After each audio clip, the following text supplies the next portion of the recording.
Sorti en 98, The Truman Show de Peter Weir met en scène Truman Burbank, interprété par Jim Carrey. Truman est un homme dont la vie entière est diffusée en direct à son insu. Depuis sa naissance, il vit dans un immense studio télévisé, entouré d'acteurs jouant le rôle de ses proches.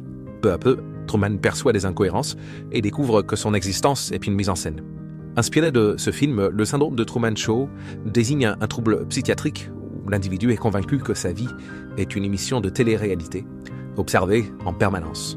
Les psychiatres Joel et Ian Gold ont exploré ce phénomène dans leur ouvrage Suspicious Minds. Les auteurs soulignent que notre époque, marquée par la surmédiatisation et la perte de vie privée, crée un terreau fertile pour ce type de délire.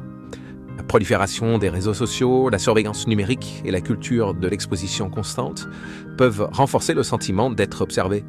Ainsi, la frontière entre la réalité et la fiction devient floue, alimentant des croyances paranoïaques chez certains individus.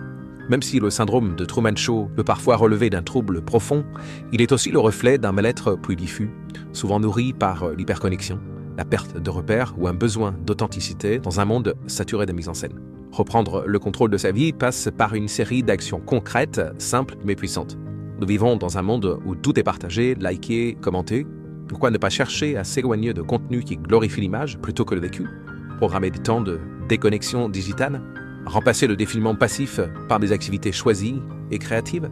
Chercher à recréer du lien humain, authentique, revenir à des relations vraies? Reconstruire une narration personnelle quand on a l'impression que sa vie est écrite par d'autres? Poser ses propres choix de carrière, d'habitude, de valeurs? Se fixer des objectifs concrets, ancrés dans sa réalité? Et enfin, ne pas fuir, mais réintégrer pleinement sa place dans le réel.